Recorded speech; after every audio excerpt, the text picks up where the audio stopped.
جب موت آئے گی تو یقین جانے کہ کچھ بھی کام نہ آئے گا. آپ کی دنیا سے جانے پر کسی کو کوئی فرق نہیں پڑے گا. اس دنیا کے سب کام کاج جاری رہیں گے. آپ کی ذمہ داریاں کوئی اور لے لے گا. آپ کا مال وارثوں کی طرف چلا جائے گا اور آپ کو اس مال کا حساب دینا ہوگا. موت کے وقت سب سے پہلی چیز جو آپ سے چلی جائے گی وہ نام ہوگا. لوگ کہیں گے کہ میت کہاں ہے. جب وہ جنازہ پڑھنا چاہیں گے تو کہیں گے کہ جنازہ لائیں. جب دفن کرنا شروع کریں گے تو کہیں گے کہ میت کو قریب کر دیں. آپ کا نام ہرگز نہ لیا جائے گا. مال، حسب و نسب، منصب اور اولاد کے دھوکے میں نہ آئیں. یہ دنیا کس قدر زیادہ حقیر ہے اور جس کی طرف ہم جا رہے ہیں وہ کس قدر عظیم ہے. آپ پر غم کرنے والوں کے 3 اقسام ہوں گی. جو لوگ آپ کو سرسری طور پر جانتے ہیں وہ کہیں گے ہائے مسکین، اللہ اس پر رحم کرے. آپ کے دوست چند گھڑیاں یا چند دن غم کریں گے، پھر وہ اپنی باتوں اور ہنسی مذاق کی طرف لوٹ جائیں گے. آپ کے گھر کے افراد کا غم گہرا ہوگا. تو کچھ ہفتے، کچھ مہینے یا 1 سال تک غم کریں گے اور اس کے بعد وہ بھی آپ کو یادداشتوں کی ٹوکری میں ڈال دیں گے. لوگوں کے درمیان آپ کی کہانی کا اختتام ہو جائے گا اور آپ کی حقیقی کہانی شروع ہو جائے گی. وہ آخرت ہے. مرنے کے بعد آپ سے زائل ہو جائے گا آپ کا حسن، آپ کا مال، آپ کی صحت، آپ کی اولاد. آپ اپنے مکانوں اور محلات سے دور ہو جائیں گے.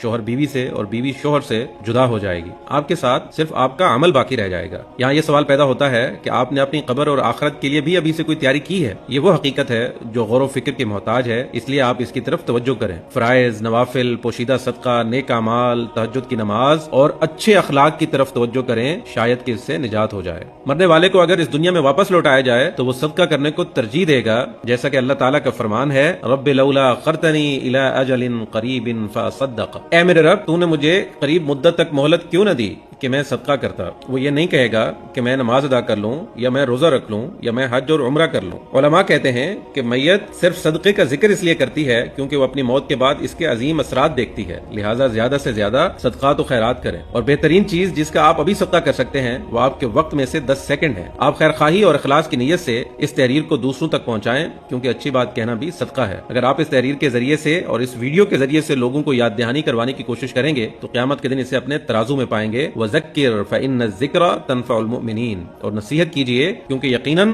نصیحت ایمان والوں کو نفع دیتی ہے.